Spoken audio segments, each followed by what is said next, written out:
Hello ನಮಸ್ಕಾರ, ನೀವು ನೋಡ್ತಾ ಇದ್ದೀರಾ ಇಂಡಿಯಾ ಫಸ್ಟ್. ನಾನು ರಕ್ಷತ್ ಶೆಟ್ಟಿ. ಈಗ ಹೆಡ್ಲೈನ್ಸ್.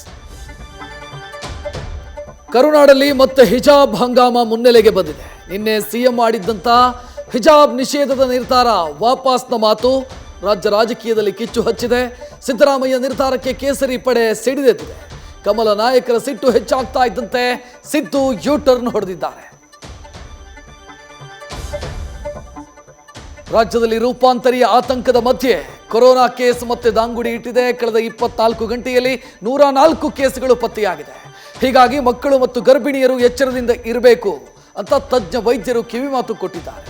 ಎಲ್ಲಾ ಜಿಲ್ಲೆಗಳಲ್ಲೂ ಕೋವಿಡ್ ಕ್ರಿಮಿ ಬಗ್ಗೆ ಕಟ್ಟೆಚ್ಚರ ವಹಿಸಲಾಗಿದೆ. ವೈದ್ಯೋ ನಾರಾಯಣೋ ಹರಿ ಅನ್ನೋ ಮಾತಿದೆ. ಆದರೆ ವೈದ್ಯರೇ ಜೀವಕ್ಕೆ ಕುತ್ತು ತಂದ್ರೆ ಹೇಗೆ? ಹೊಟ್ಟೆ ನೋವು ಅಂತ ಆಸ್ಪತ್ರೆಗೆ ಬಂದವನು ವೈದ್ಯರ ನಿರ್ಲಕ್ಷ್ಯದಿಂದ ಕೋಮಾಗಿ ಹೋಗಿದ್ದಾನೆ. ವಿಕ್ಟೋರಿಯಾ ಆಸ್ಪತ್ರೆಯ ನೆಪ್ರೋ ಯೂರಾಲಜಿ ಸಂಸ್ಥೆಯ ಎಡವಟ್ಟಿನಿಂದ ಸಾವು ಬದುಕಿನ ಮಧ್ಯೆ ಹೋರಾಡ್ತಾ ಇದ್ದಾನೆ. ಕೋಟ್ಯಾಂತರ ಹಿಂದೂಗಳ ಬಹುದಿನಗಳ ಕನಸು ಸಾಕಾರಗೊಳ್ತಾ ಇದೆ. ಅಯೋಧ್ಯೆಯಲ್ಲಿ ರಾಮ ಮಂದಿರ ಉದ್ಘಾಟನೆಗೆ ದಿನಗಣನೆ ಶುರುವಾಗಿದೆ. ಇದೀಗ ಬಾಲರಾಮನ ದರ್ಶನಕ್ಕಾಗಿ ವಿಶಾಲ ಕಾರಿಡಾರ್ ನಿರ್ಮಾಣವಾಗ್ತಾ ಇದೆ. ರಾಮ ಜನ್ಮಭೂಮಿಯಿಂದ ನ್ಯೂಸ್ ಫಸ್ಟ್ ಎಕ್ಸ್ಕ್ಲೂಸಿವ್ ಕವರೇಜ್ ಮಾಡ್ತಾ ಇದೆ. ವಿಶ್ವದಾದ್ಯಂತ ಸಲಾರ್ ಸಿನಿಮಾದ ಅಬ್ಬರಕ್ಕೆ ಬಾಕ್ಸ್ ಆಫೀಸ್ ಶೇಕ್ ಆಗಿದೆ. ಎಲ್ಲ ರೆಕಾರ್ಡ್ಗಳು ಬ್ರೇಕ್ ಆಗಿದೆ.